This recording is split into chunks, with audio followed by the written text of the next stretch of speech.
தமிழ்நாட்டிற்கும் காசிக்கும் உள்ள தொடர்பை உறுதிப்படுத்தும் விதமாக காசி தமிழ் சங்கமம் ஒவ்வொரு வருடம் இதோட 4 முறை காசி தமிழ் சங்கம் நடந்திருக்கிறது. அப்படி காசி தமிழ் சங்கம் நடந்து முடிந்த பிறகு ஒவ்வொரு வருடமும் கூட தமிழ் மொழி, இலக்கியங்கள், தமிழர்களுடைய வாழ்வு முறை, தமிழர்களுடைய உணவு, தமிழர்களுடைய பாரம்பரியம், தமிழர்களுடைய வீர விளையாட்டுகளை காசியில் ஒவ்வொரு வருஷமும் கொடுத்துருந்தோம்.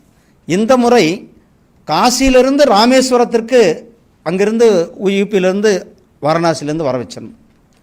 தமிழ்நாட்டிலிருந்து கிட்டத்தட்ட 30க்கும் மேற்பட்ட ஆசிரியர்கள் வாரணாசிக்கு சென்று டீச்சர்ஸ் அவங்க போய் அவங்களுக்கு தமிழ் மொழியை கற்றுக் கொடுக்குறாங்க. இன்றைக்கு உத்தரப்பிரதேச அரசாங்கம் பள்ளிகளில் தமிழ் மொழியை ஊக்குவிக்கின்ற ஒரு அரசாங்கமாக அங்கு தமிழ் மொழியை கற்றுக் கொடுத்து கொண்டிருக்கிறார்கள்.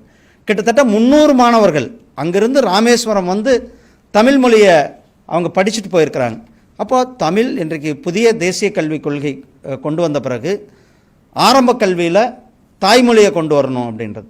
அது இல்லாமல் 3 மொழிகள் அப்படி ஒரு மொழியை உத்தரப்பிரதேசம் அரசாங்கம் தமிழுக்கு ஒரு மிகப்பெரிய ஒரு பெருமை சேர்த்துருக்குன்னா தமிழ் மொழியினுடைய அந்த தொன்மை, தமிழ் மொழியினுடைய ஆதாரம், அந்த ஆழ்மை எந்த அளவுக்கு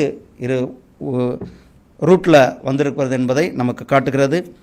தமிழ் மொழி மேலே மட்டுமல்ல, தமிழ் மக்கள் மேலேயும் அதீத பக்தி வைத்திருக்கிறவர் நம்மளுடைய பிரதமர் திரு நரேந்திர மோடிஜி அவர்கள்.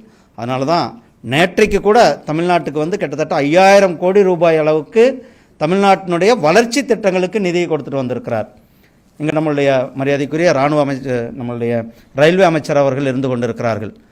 2014க்கு முன்னாடி ரயில்வேக்கு வெறும் 800 கோடி ரூபாய் தான் ஒதுக்குனாங்க. அதாவது 2004லேருந்து 2009லேருந்து 14 வரலும் ஒதுக்கப்பட்ட நிதி வெறும் 800 கோடி ரூபாய்.